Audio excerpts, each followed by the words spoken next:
To raise our spirits during the pandemic, we brought together the BBC Concert Orchestra, composer Hans Zimmer and Jacob Shea,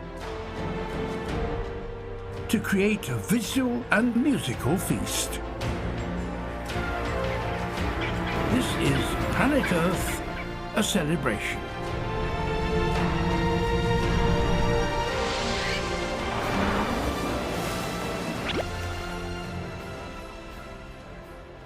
Doesn't everybody want something new? If there are new compositions, if there are new arrangements, if there is a new experience to be had, I mean, in this time where the world has gone into lockdown, basically, anything new is a wonderful thing to have, a wonderful gift to have.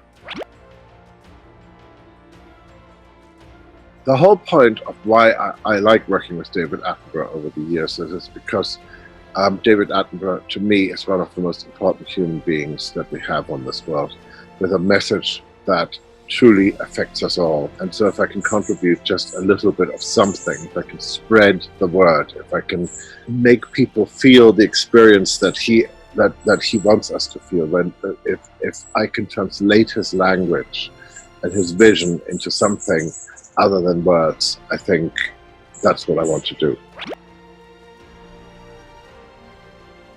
The difference is simple. Composing for David Attenborough's documentaries is a step towards making the world a better place, profoundly important to not only the species that he shows, but the species that we are, who after all share this small, tiny little planet with. And so it's not like a fairy tale or something like this. It's real. It's absolutely about who and where we are and where we stand in this planet, in this world. Speak to the people that make it, who are all tremendous, extraordinary, reckless, crazy, devoid of fear, prepared to get into the most uncomfortable and dangerous situations because they believe firmly that they have something to say. And go back to the comfort of my quiet little studio and try to do the right thing.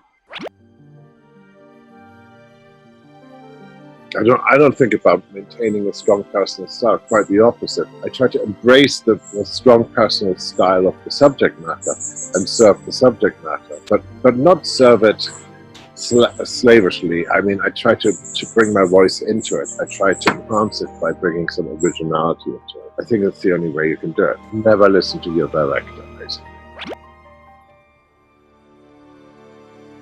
My days are the same way they've always been.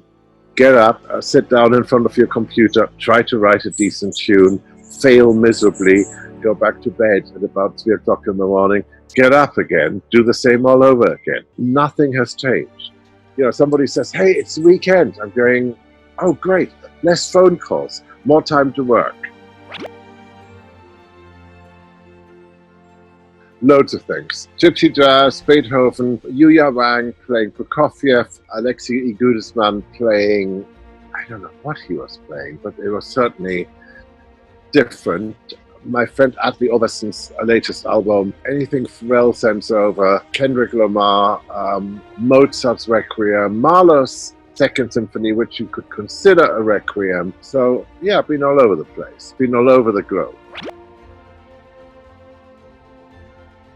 Rolling Stones' Let It Bleed, Genesis, Selling by the Pound, Berlioz Symphonies, Fantastique. But you know something, I can just go on, because where does that leave us with the Beethovens, the Mozarts, the Mahlers, the Thelonious Monks, the Miles Davises, the John McLaughlin, Mahavishnu Orchestra albums? You know, you're talking to a musician. We take from everywhere and we love everything. If it's of quality and distinction, we'll have it.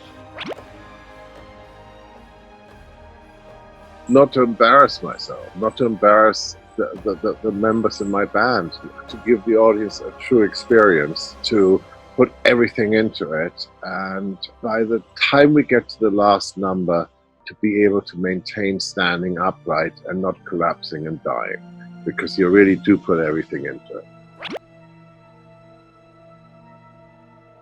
I'm working on one project and one project only, and it's Dune. It's all consuming. We'll see how it goes. I got a long way to go. They don't want to hear that, but I do. Be well, be safe, be healthy, and figure out ways to reach out. Figure out ways to reach out and not isolate yourselves. Figure out ways to communicate. Figure out ways to remain human. And music can be very helpful in that respect. Hi fans from QQ Music. My name is Jacob Shea, and I hope you enjoy my new music in Planet Earth, ACelebration. The most attractive thing about writing for natural history documentaries that it's not very often that you get to work on a project where the cinematography is as inspiring, the kind of world import is so meaningful, and the stories themselves they just eclipse anything that you could come up with when working with fiction. It's just romanticism that's on display is 100% authentic, and the stakes and the real peril of survival is 100% authentic.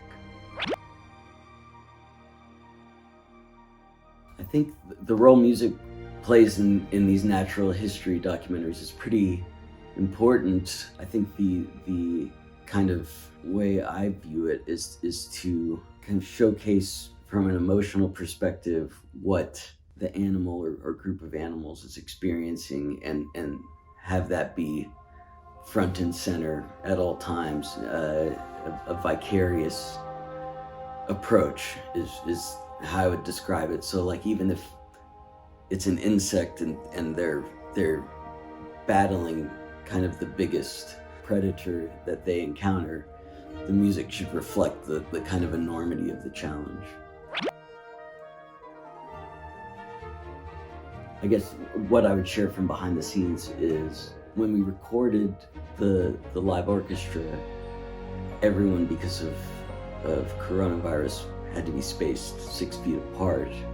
And so getting an ensemble sound I thought was going to be rather tricky, but it's kind of amazing how musicians can listen to each other in a shared space, even if they're not very close to each other. And the recordings that came out of the recording sessions were just as good as anything else I think I've heard. There's very little difference, actually. The movie is manufacturing an experience, and the music is part of trying to create a satisfying experience for the viewer. And the factual documentary, there's nothing manufactured about the content. I think the job of the music, in order to relate the kind of emotional through line of a scene, is still very much the same thing. Working on Planet Earth 2 and Blue Planet 2 has reinforced my sense of how inconsequential humans are in relation to all the activity that exists on the planet. I don't think any human really truly appreciates the diversity of what happens on our planet. These series give us a glimpse of it, but I think even the filmmakers, just the amount of life that we share this planet with is enormous, and we should probably think about that a little bit more than we let ourselves. As a composer, I think I was pretty much living the quarantined lifestyle before it was a mandate. So it's been easy in a lot of respects. The life of a composer is a pretty solitary one. I do miss kind of going to a separate studio space to be creative. Working from home has its advantages, certainly, but it also sets up certain barriers to creativity at times.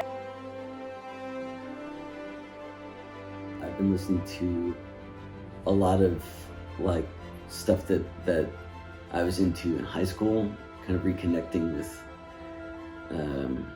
the initial impetus for getting into this whole stuff, like Led Zeppelin and The Who. And I've also been checking out some more modern concert music.